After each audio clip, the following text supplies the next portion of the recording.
Hi guys! Today's video guys, as you can see, meron po tayong fish dito. Name po nito is talakitok po sa Pinas. And let's clean it. Tanggalin po natin ang hasang, of course. And this fish po is one of my father favorite. And of course, me too. Ayan, niluto ko po ito ngayon kasi na-miss ko na po yung aking father. Ayan, narinig nyo naman po siguro ang pagdadalamhati natin. Ayan, while hindi pa ako nakakauwi. Ayan, ito libang ang sarili.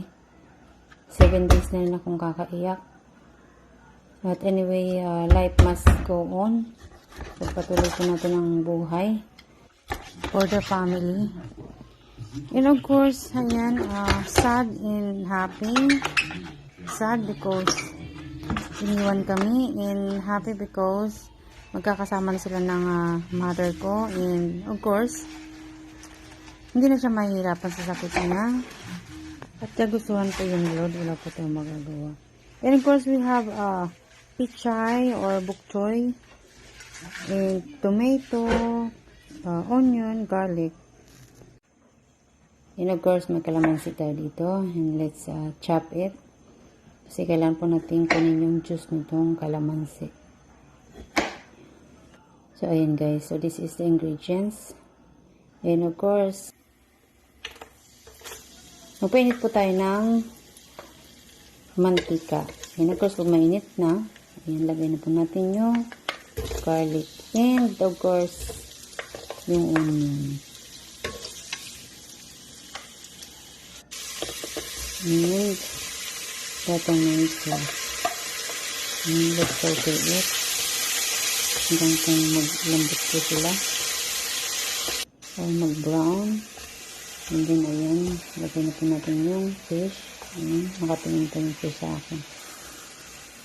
So ayan, then let's saute it. Parang piprito din natin siya. Then sa kamatis, mantika. Sa ingredients to soak it. And then, of course, let's put our water.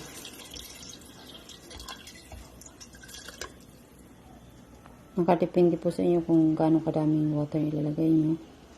And then, ayan, pakuluin po natin. Mabilis lang po maluto ang isda. Yung beef, ano. And, ayan, ilagay natin yung bok choy. Actually, dapat nito is dahon ng kamote. Kaso wala ako ngayon. Hindi nakahanap. So, wala din yung Asian store. So, sa ano lang ako pumili sa Walmart. Meron po silang pichay. And then, of course, let's put salt and pepper in the calamansi. Yung calamansi, guys, kailangan ilagay po natin yung pagluto na po yung lahat.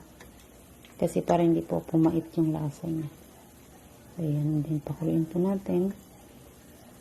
Malapit na siyang maluto. Grabe, hindi ka talaga, hindi mo maisip yung pagda-diet dito sa pagkain na to.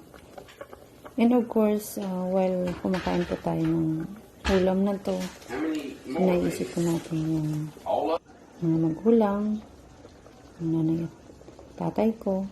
Ito po kasi ang kinalikihan ko noon. Ganito po lagi yung ulam namin. Kasi mangingisda po yung aking father. So, ayan po yung laging ulam namin. Kaya namimiss ko po talaga sila. Ayan, luto na siya. And, ayan, siyempre, inuna ko yung ulo.